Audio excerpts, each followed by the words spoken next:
안녕하세요. 스포츠 분석하는 오로지TV입니다. 오늘도 근거 있는 영상 준비해드리겠습니다. 분석은 분석일 뿐 최종 정답지는 배당과 동시에 분석하고 있습니다. 모든 픽 공유는 가족방에서만 공유해드리고 있습니다. 정보방 참여 방법은 영상 하단 고정 댓글 확인해 주시기 바랍니다. 구독과 좋아요는 저에게 매우 큰 힘이 됩니다. 이번 영상에서는 9월 30일 유럽 챔피언스 리그 2경기를 준비했습니다. 첫 번째 경기는 잘츠부르크 대 윌로스시 축구와 관련하여서 설명드리겠습니다. 잘츠팀은 세비야 원정에서 귀중한 승점 1점을 따냈습니다. 윌팀은 홈에서 볼프스를 상대로 하여서 승리를 하지 못하였으며 잘츠팀은 세비야 원정에서 수치치의 골로 승점 1점 경기를 했습니다. 상대방의 퇴장이 나왔기에 후반을 지배를 하면서 위협적인 장면을 많이 만들었지만 승리까지는 마지막 한 발을 내딛지 못했습니다. 그래도 아데에미와 세스코 등에 있어서 그들이 자랑을 하는 최전방의 공격진이 빠른 스피드와 활발한 움직임으로 기회를 만들었습니다. 에런슨 선수는 창의적인 공격의 작업을 보였으며 윌팀은 볼프스를 상대로 하여서 일방적으로 밀어붙이긴 하였지만 승리를 따내진 못했습니다. 그렇지만 감독의 교체와 동료 간의 다툼 등으로 인해서 어수선하였던 시즌의 초반을 지나서 서서히 경기력을 끌어올리고 있으며 리그에서도 2연승을 기록을 하였는데 오나나 안드레 선수가 중원에서 영향력을 보이고 있고 데이빗 선수가 확실하게 마무리를 할 수 있는 것 또한 보이고 있습니다. 윌팀이 수비적으로 경기에 임하긴 하겠지만 잘츠팀은 홈에서 전 세계의 어느 팀보다도 공격적으로 경기에 임하는 곳입니다. 잘츠부르크 윌로스시의 난타전의 가능성도 있으며 승리는 잘츠가 가져갈 것 같으며 윌도 경기력이 올라온 것은 맞기는 하지만 원조에서는 잘츠의 공세를 이겨내기는 쉽지 않습니다. 베테랑의 공격 자원인 일마주도 다소 부상을 안고 난 다음에 경기를 뛰는 상태라 데이빗과 이코네 선수의 공격의 부담은 크기 마련입니다. 카마라의 수비적인 지원에 속에서 에런슨과 수치치가 이선과 최전방을 오고 가면서 기회를 만들 수 있고 아데에미가 해결을 할 수 있습니다. 오카포도 후반전에 교체로 들어와서 경기에 대한 흐름은 바꿀 수 있을 것 같습니다. 다음으로 2021-2022 UCL 예선을 치르게 됩니다. 잘츠부르크 팀은 예선의 무대에서 다시 올랐으며 지난번의 시즌에서 나쁘지 않은 경쟁력을 보여주기도 하였습니다.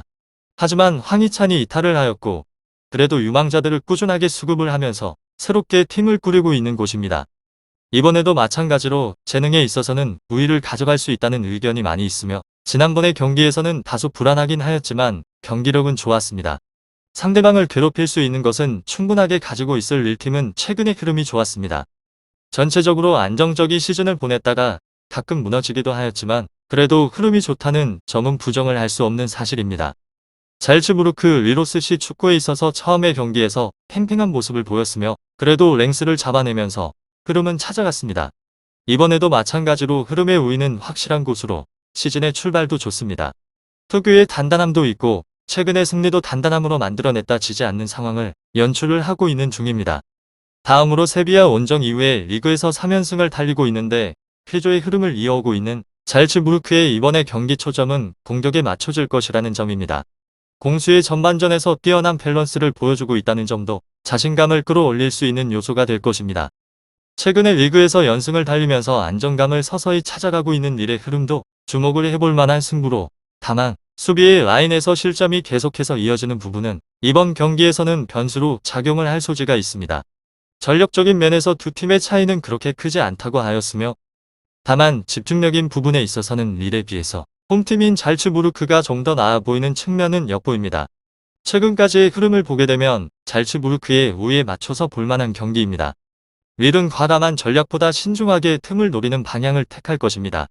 잘츠부르크가 우위를 점할 가능성은 당연히 있는데 압도적인 모습까지 기대를 하기는 쉽지 않은 승부입니다. 잘츠부르크 윌로스시에 있어서 RB팀은 리그에서 1위를 자리를 하고 있으며 승무승승승의 기록을 가지고 있습니다. 직전에 자국 리그에서 볼프스베르거를 2대0으로 꺾고 난 다음에 공식전 11번의 경기에서 10승 1무의 가공을 할 만한 성적을 올려버리기도 하였습니다. 전력적인 열세는 분명하긴 하지만 일방적으로 무너질 경기는 아니라는 점입니다. 이곳은 공격의 성과가 잘 나는 중으로 주전의 공격수 오카토르 선수가 가공을 할 만한 득점 감각을 뽐내고 있는 중이기도 합니다. 마지막으로 릴 오스시는 조에서 3위로 해무패 승승의 기록을 가지고 있습니다. 상대방에 비해서 전력은 뛰어난 편으로 승점 확보에 있어서는 크게 어렵지 않을 것 같다는 생각이 듭니다. 이곳은 공격의 개선을 찾았으며 지난번에 이원의 경기에서 연속적으로 클린시트를 따낸 곳이기도 합니다. 일선의 자원이 활발하기도 하며 상대방의 수비를 교란을 시키는 데 있어서 힘을 쏟기도 하며 오히려 이선 라인과 측면의 조합이 상대방의 마킹에 헐거운 틈을 타서 윗선으로 올라가 성과를 반복합니다. 무득점에서 끝날 경기는 아닌 듯 싶습니다. 두 번째 경기는 SL 벤피카 대 바르셀로나 축구와 관련하여서 SL 벤피카가 FC 바르셀로나와 2021-2022 UCL 예선을 치르게 됩니다. 벤피카 팀은 시즌 준비를 착실하게 나서고 있는 중으로 유망주들을 수급을 하면서 전력을 두텁게 했습니다. 마르세유와 친선전에서도 무승부를 기록을 하면서 경기력을 끌어올린 곳으로 이번에도 마찬가지로 전력이나 경험에서는 확실히 앞서고 있다는 점은 누구든 공감을 하시는 사항이지 않을까 싶습니다. 베테랑 선수들이 역할이 중요할 전망으로 흐름을 가져갈 수 있다는 점도 알아주셔야 하며 이 팀은 굉장히 안정적입니다. 바르셀로나 팀은 지난번의 시즌에 아쉽게도 3위를 차지를 하였으며 전체적으로 아쉬운 것은 분명했습니다. 메시의 이탈이 이어졌고 그리즈만의 역할이 중요합니다. 처음의 경기에서 대승을 거두게 되면서 그래도 반등의 계기를 마련을 하였으며 챔스에서의 흐름도 좋았습니다. 이번 경기에도 마찬가지로 흐름을 타며 후만 감독님의 전술적으로 역량이 중요한 경기입니다. 최근에 레알 마드리드에 패배를 했으며 하지만 이번의 경기에서는 전력상에서도 우위에 있다는 점입니다. 다음으로는 SL 벤피카 바르셀로나 키예프전에서 무승부에 그치게 되었던 벤피카는 이번의 경기에서 웅크리기보다 공격적으로 나설 가능성이 높습니다. 상대팀의 상황이 그런 상황으로 앞선 리그에서 득점력을 끌어서 올린 부분은 참고를 해볼 만합니다. 다만 수비 라인에 있어서 집중력이 문제가 될 수 있다는 점으로 카닥스 원정에서도 무승부에 그치는 등에 있어서 바르셀로나 팀은 표류를 거듭하고 있습니다. 후만 감독님의 경질설이 나돌고 있는 상황으로 재정 탓에 자르지도 못한다는 의견까지 나오고 있는 중입니다. 전체적인 분위기를 따지고 보게 된다면 동등 가운데 과연 이번에 원정에서 기대를 한 만큼의 집중력을 보여줄지는 불투명합니다. 리더십이 실종이 된 지금의 바르셀로나 팀에게 벤피카 원정의 낙승을 기대를 하기가 쉽지는 않습니다. 벤피카에겐 이번의 승부가 큰 기회라는 점에서 공격적인 운영에 초점을 맞추려 할 것 같으며 생각과는 다른 결과가 나올 수도 있다는 점은 꼭 인지를 해주셔야 합니다. 이름값이나 전력은 바르셀로나 팀이 앞서고 있는 상황인데 최근의 흐름을 바라보게 되면 이런 부분만 따지기에는 어려운 승부라는 것은 분명하다는 것입니다. 이회성에 초점을 맞추고 난 다음에 접근을 해볼 만한 경기로 선택은 여러분들의 몫입니다. 잘 알아보신 후 결정하시길 바랍니다. SL 벤피카 바르셀로나 축구에 관해서 조금 더 살펴보게 되면 벤피카 팀은 처음의 경기에서 키예프와 비긴 곳으로 바르샤 팀은 미넨에 패배를 하였습니다. 벤피카 팀은 키예프 원정에서 공격적인 모습으로 승리를 노리게 되었는데 무승부에 만족을 하고 홈으로 돌아오게 되었습니다. 하파 실바와 야렘척 등에 있어서 포르투갈 리그에서 1위를 견인을 하고 있는 공격진이 꾸준하게 좋은 컨디션을 유지를 하고 있는 중으로 주앙 마리오 바이글 등 3선의 자원도 안정적이기 때문에 홈에서의 승리를 노리려 하는 중입니다. 베르통엄과 오타멘디 선수 등 최고의 수준으로 중앙의 수비로 활약을 한 베테랑 센터백들이 버티고 있는 수비 라인도 믿을 만합니다. 다음으로 바르샤 팀은 이번 시즌에 있어서 부진한 모습으로 벗어나지 못하고 있는 상황입니다.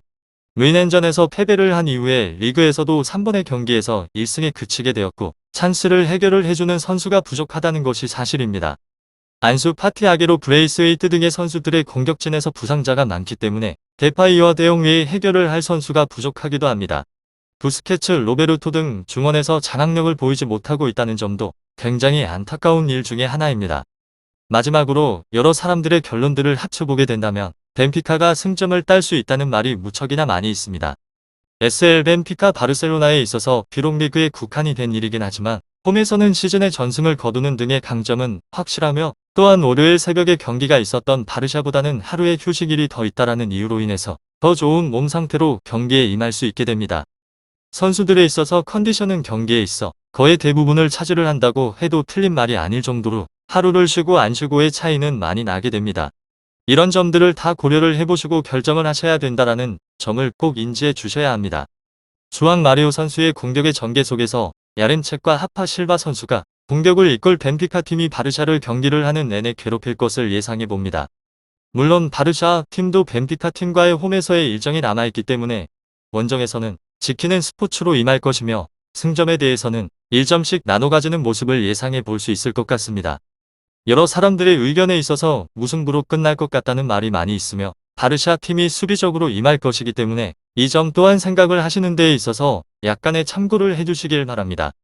오늘은 SL 벤피카 바르셀로나 축구에 관해서 알아보게 되었는데 궁금하신 사항 언제든 시간과는 상관없이 문의 주시게 되면 빠른 답변 준비되어 있습니다. 이제 더 이상 혼자 고민하시지 마세요. 저 또한 8년차 베터로 활동하고 있으며 많은 분들이 함께하고 계시는 까닭은 꾸준한 적중률 덕분이라고 생각합니다. 국내 최대 정보방을 무료로 초대해드리고 있으니까 영상 아래 고정 댓글 클릭 후 메시지 주시면 초대해드리도록 하겠습니다. 그럼 마지막으로 구독과 좋아요 한 번씩 꼭 부탁드리고요. 꼭 오로지 종이토토 프리뷰 구독과 좋아요 안 하셨다면 한 번이라도 좋으니 눌러주시기 바랍니다. 그럼 오늘도 건승하는 하루 되시길 바랍니다.